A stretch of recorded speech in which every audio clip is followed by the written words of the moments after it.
Man saves a lost German shepherd. Too late. He discovers it's not a dog. The wind howled through the night, bending trees to their breaking point as rain hammered against Logan Carter's windshield. His truck's wipers fought a losing battle against the downpour, the hazy glow of streetlights barely piercing through the storm. It had been a long shift at the firehouse, 12 hours of back-to-back calls, each more exhausting than the last. Now, all he wanted was to get home, take a hot shower, and collapse into bed. He exhaled, tightening his grip on the wheel as a gust of wind buffeted the truck, rattling its frame. He had driven through storms before, but this one carried an eerie intensity, as if the sky itself was furious. As he rounded a curve on the desolate road, his headlights caught something small and unmoving near the shoulder. At first, he thought it was debris, a discarded jacket, maybe, tossed by the wind, but then it moved. A shivering mass huddled against the cold pavement. Logan's stomach clenched. A dog. Out here in this weather. Instinct took over. He eased off the gas, his tires crunching against the wet gravel as he pulled onto the side of the road. Rain pelted his windshield as he reached for his flashlight, his breath visible in the frigid air as he stepped out. The moment he approached, the small figure stirred, flinching away from the beam of light. Logan crouched, his heart twisting at the sight before him, a tiny, drenched puppy, no older than a few weeks, trembling violently. Its dark fur clung to its frail frame, ears flattened against its head as it whimpered softly. Logan cursed under his breath. Someone had abandoned it. He had seen cruelty before, seen the wreckage of people's worst instincts, but this leaving something so defenseless out in a storm infuriated him. "Hey, buddy," he murmured, lowering his flashlight to avoid startling the pup further. "It's okay. I'm not gonna hurt you." The puppy's large amber eyes blinked up at him, full of confusion and fear. It made no move to run, too weak to do anything but shiver. Logan pulled off his jacket and carefully wrapped the tiny body in its warmth. The moment he lifted it, the pup let out a faint, pitiful chirp, not a bark, not even a whimper, but something higher-pitched, almost bird-like. Logan frowned but shook it off, tucking the trembling creature against his chest as he hurried back to the truck. Once inside, he cranked up the heat, rubbing the pup's small body to generate warmth. The little thing barely moved, only making a soft clicking noise in its throat as it nestled deeper into the folds of Logan's jacket. "You're gonna be okay," Logan assured it, his voice gentler than he'd expected. He wasn't sure if he was saying it for the pup or himself. The drive home felt longer than usual, every passing minute making Logan more anxious. He wasn't a vet. He had no idea how close the puppy was to real danger. He just knew he had to get it warm, dry, and fed. As soon as he reached his house, he pushed the door open with his shoulder, kicking off his boots without bothering to untie them. His cabin was simple, warm, lived in, the faint scent of firewood lingering from the last time he'd used the fireplace. He set the pup down gently on the couch, stripping off his soaked hoodie before rushing to grab a towel. The puppy didn't resist as he wrapped it up, rubbing its small body to dry the drenched fur. Up close, Logan could see how tiny it really was, no bigger than his forearm, with an unusually bushy tail that seemed too large for its fragile frame. It still hadn't barked, only letting out soft chirps and occasional snuffling sounds. Logan frowned but brushed the thought aside. Right now, the priority was survival. He disappeared into the kitchen, rummaging through his fridge until he found some milk. He didn't have puppy formula, but warm milk would have to do for now. He poured some into a shallow dish and carefully carried it back to the couch. The puppy lifted its head slightly, sniffing the air. That was a good sign. Logan dipped his fingers into the milk, offering a few drops against the pup's tiny nose. It hesitated, then flicked its tongue out, licking at the liquid. Encouraged, Logan tilted the bowl closer. The puppy lapped at it slowly at first, then more eagerly. "Good boy," Logan murmured. "Or girl. I guess we'll figure that out later." The pup finished what little it could before curling back up into the towel, its small body still trembling, but less violently now. Logan sat back, exhaling. He should take it to the vet in the morning, see if it had a microchip. But deep down, he already knew the truth. No one was looking for this pup. Someone had dumped it, left it to die in the storm. The thought made his jaw tighten. He studied the small creature, noting its delicate features. The way its ears were slightly too large for its head. It didn't quite look like a German Shepherd. Its snout was narrower. Its legs a little too spindly, but maybe it was just young. Maybe it would grow into itself. The pup shifted in the towel, stretching slightly before curling back into a tiny ball. Logan sighed, running a hand through his damp hair. He hadn't planned on this. He had barely been home long enough to eat, let alone taken a stray. But looking at the fragile thing on his couch, he knew there was no way he was taking it to the shelter. "You need a name," he muttered, leaning forward. The pup's fur, now dry, had a reddish tint in the firelight.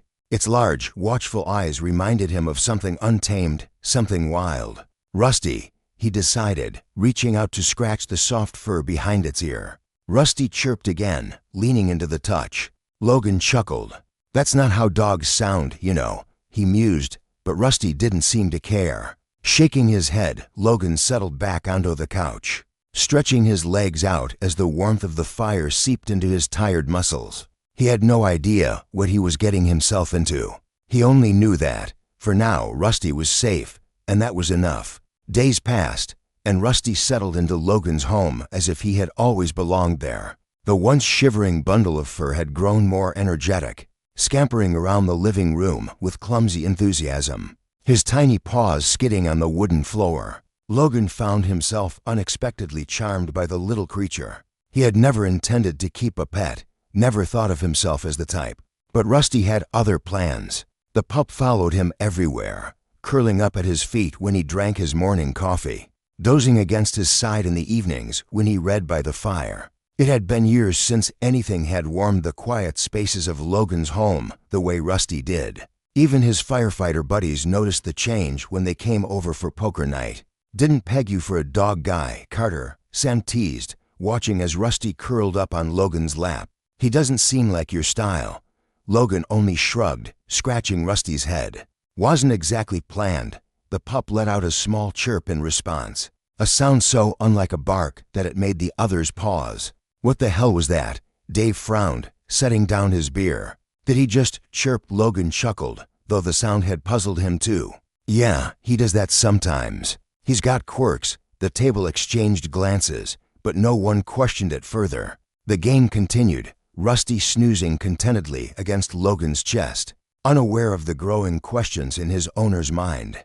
Logan had dismissed the strange sounds at first. Maybe Rusty was just a vocal pup. Maybe he'd grow out of it. But as time went on, the oddities kept stacking up. The way Rusty moved, sleek and fluid, more like a cat than a dog. The way he buried food around the house, tucking bits of kibble under couch cushions and behind furniture, as if stockpiling for a winter that would never come. The way his tail flicked when he was curious, a subtle but distinct motion that didn't quite match any dog Logan had ever seen. And then there were his eyes, large, luminous, always watching with an intelligence that sent an occasional shiver down Logan's spine. One night, after finishing dinner, Logan leaned back in his chair, watching Rusty with quiet curiosity. The pup was playing with a rope toy, shaking it with vigor. But there was something about the way he pounced, something too precise, too calculated. Logan pulled out his phone, typing a quick search, "dog acting like a cat." The results were mostly joke articles, silly anecdotes about pets with peculiar habits. But as he scrolled, something else caught his eye: fox behavior versus dog behavior, key differences. Logan hesitated, then clicked. The article listed traits common to foxes: chirping vocalizations, food caching, agility, bushy tails used for balance. His stomach twisted as he glanced back at Rusty, who was now perched on the arm of the couch, tail wrapped neatly round his paws. Logan's pulse quickened. That was not a pose he had ever seen a German Shepherd take. "No way," he muttered. He shook his head, pushing the thought aside. It was ridiculous. Rusty was a dog, a strange one maybe, but a dog nonetheless. And yet, doubt gnawed at the back of his mind. It wouldn't leave him alone, not even in his dreams, where he saw himself chasing a shadow through the woods, something quick, something untamed, something that turned back to look at him with glowing amber eyes. The next morning, he made a decision. He loaded Rusty into the truck, the pup sitting eagerly in the passenger seat, head tilted with curiosity. "We're getting some answers," Logan murmured. The vet's office smelled of antiseptic and fur. The waiting room filled with the usual chorus of whines and meows. Rusty sat on Logan's lap, unusually still, his ears flicking at every sound. When their name was called, Logan stood, adjusting Rusty in his arms.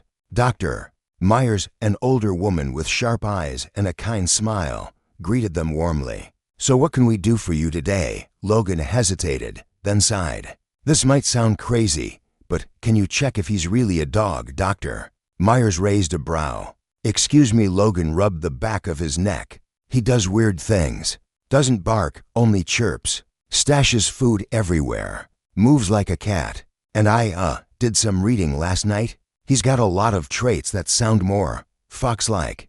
"Doctor." Myers' expression shifted from amusement to curiosity. She knelt, reaching out a hand, and Rusty sniffed it before allowing her to examine him. She checked his ears, his teeth, ran a gentle hand down his spine. When she reached his tail, she paused. "His tail is different," she noted.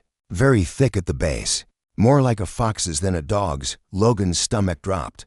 "But he was tiny when I found him," he protested. "Couldn't have been more than a few weeks old." "Fox kits can be very small," she said gently. "They're born helpless, much like puppies. And if someone abandoned him young, it's possible he imprinted on you."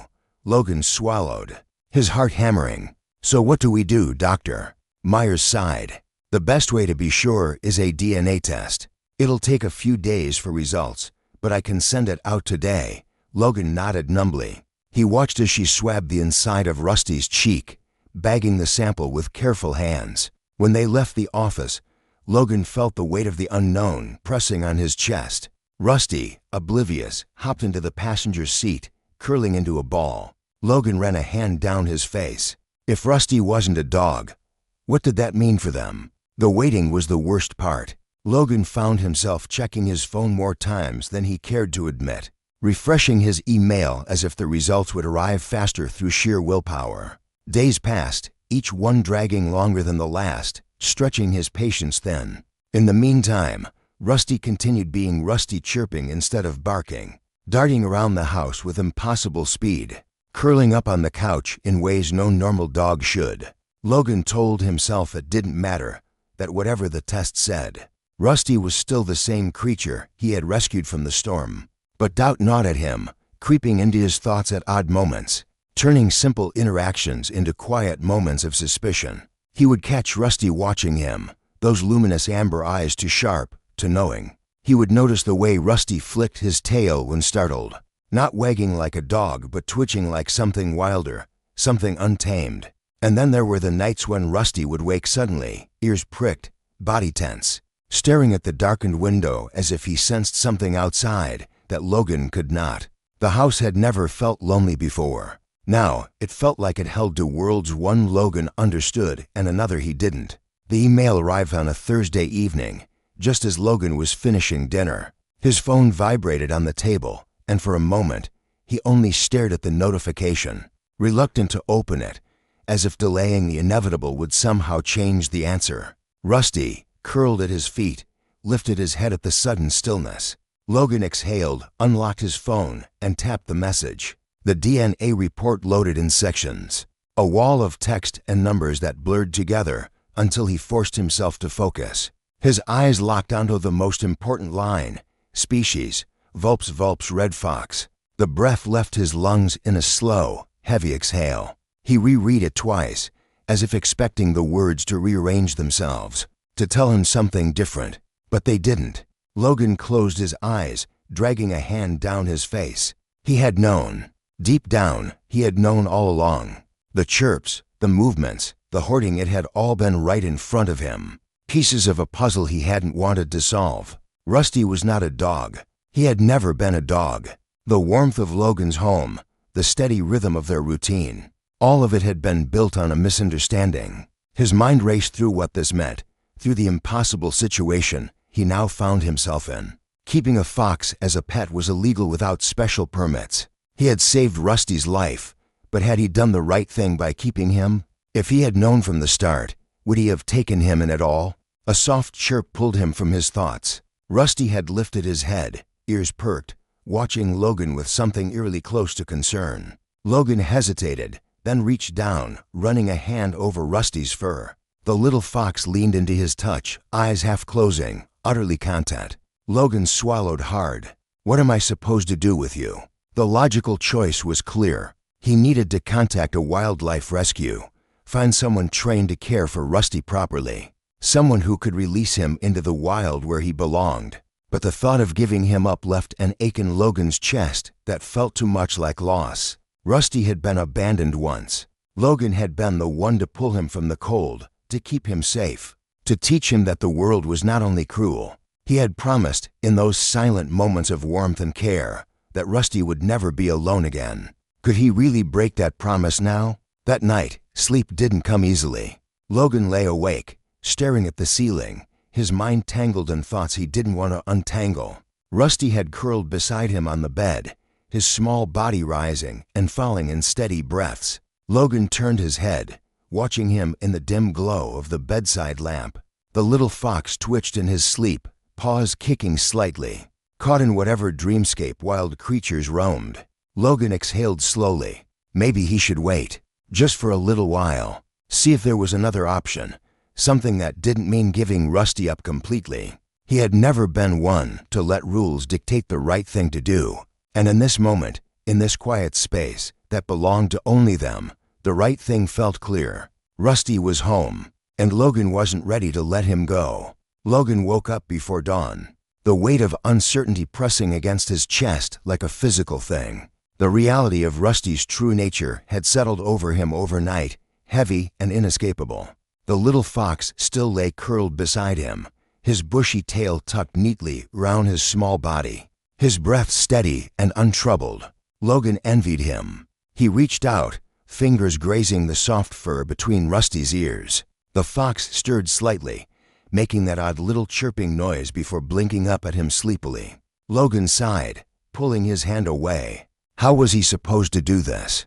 How was he supposed to let him go? The thought lingered as he pushed himself out of bed, making his way to the kitchen where he went through the motions of brewing coffee. Each step automatic, a ritual that normally grounded him, but today felt hollow. Rusty padded in after him, stretching his thin frame, tail swishing lazily behind him as he sniffed around the counter, clearly hoping for breakfast. Logan couldn't help but smirk. "You never quit, do you?"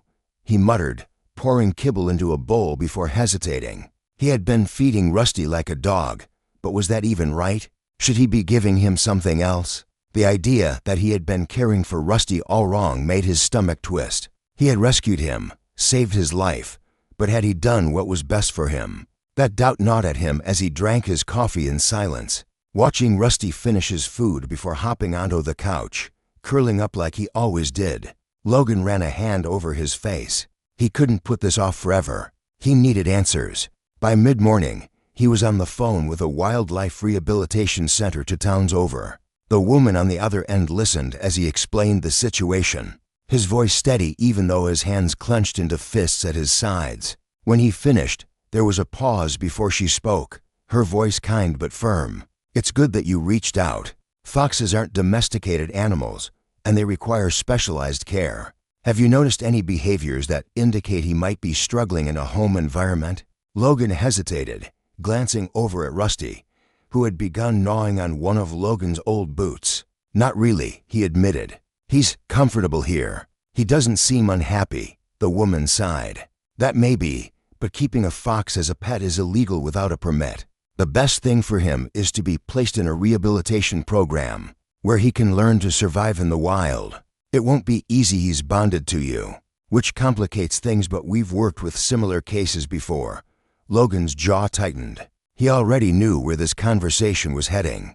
And if he can't be released, another pause, then he would be placed in a sanctuary, somewhere where he can live safely, but still have some level of freedom. The words twisted something inside him. Rusty had already lost so much. First, whoever had abandoned him, then the life he had started to build here. Would he ever understand why Logan had let him go?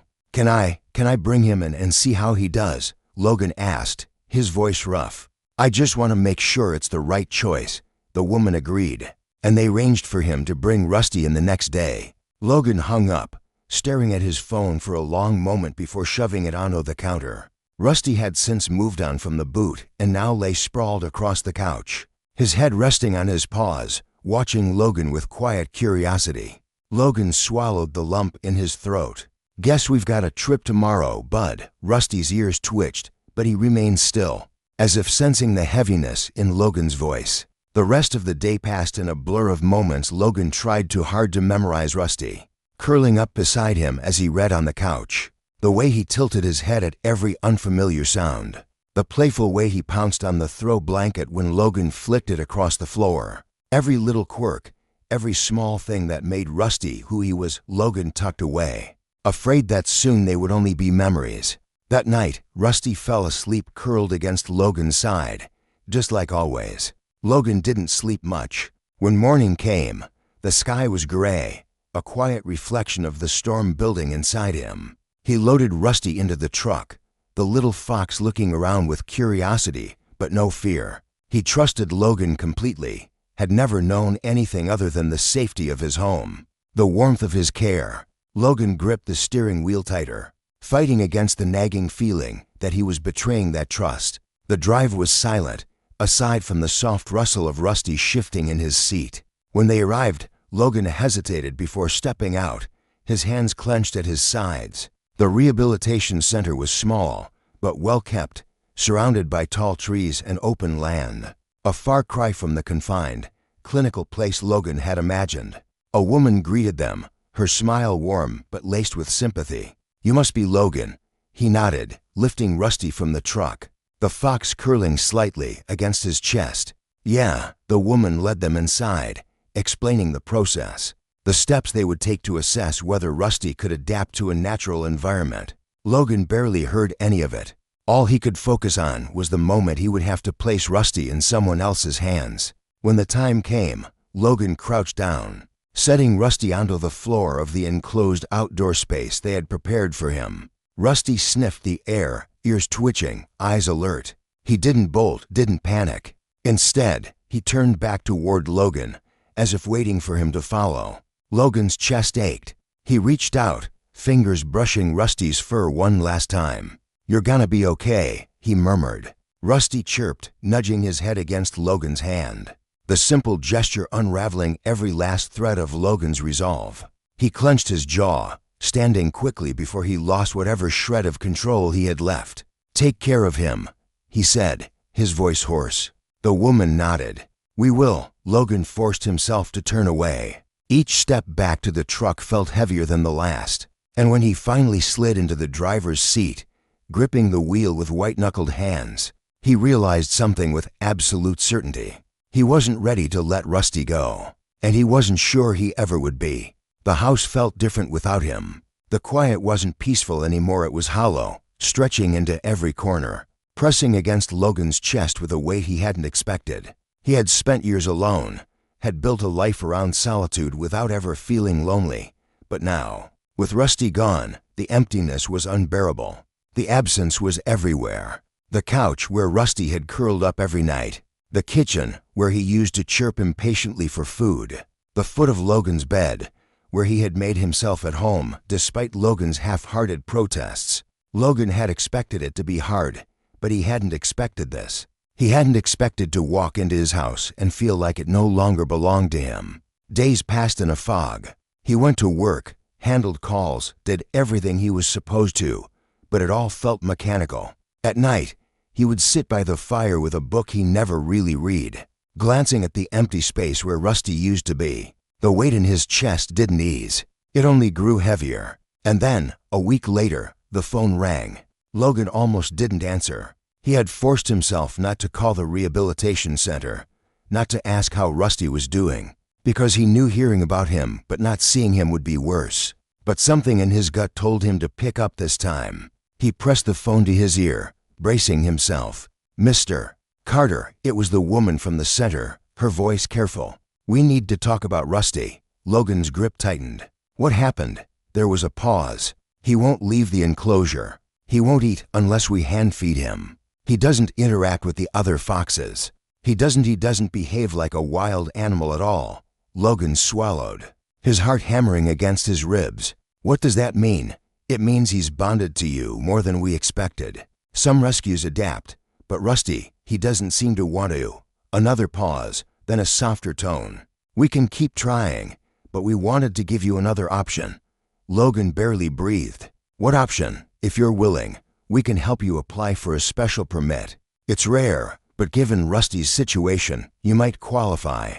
You'd need to meet regulations and outdoor enclosure, proper veterinary care, ongoing check-ins, but you could keep him. Logan closed his eyes. The weight in his chest lifted, replaced by something he hadn't allowed himself to feel: hope. I'll do whatever it takes. The paperwork was a nightmare, the process slow and tedious. But Logan didn't care. He built an enclosure in his backyard, making sure it met every requirement. He read every law, learned every regulation, prepared for every inspection. And when he finally drove back to the rehabilitation center weeks later, heart pounding, hands gripping the steering wheel so tight his knuckles turned white, he knew without a doubt that this was right. Rusty was waiting for him. The moment Logan stepped into the enclosure, Rusty's ears perked up, his amber eyes lighting with recognition. He chirped louder than Logan had ever heard, then sprinted toward him, leaping up as if he had never been away. Logan caught him, burying his face in Rusty's fur, his throat tight. I missed you too, buddy. The ride home was different this time. Rusty sat in the passenger seat like he belonged there, his tail flicking, his gaze never leaving Logan's. And when they pulled into the driveway, Logan opened the truck door, expecting him to hesitate, to sniff the air, to take time adjusting. But Rusty leapt out without a second thought, trotting up the porch steps, pausing only to glance back as if to say, "Are you coming?" Logan laughed, shaking his head. "Yeah, I'm coming." Rusty was home, and this time, he would never have to leave. https://chatgpt.com/share/6-7a5 Car 20-for-CF for -8007-9 F1 C-F7 E16 E9 C3 of 50.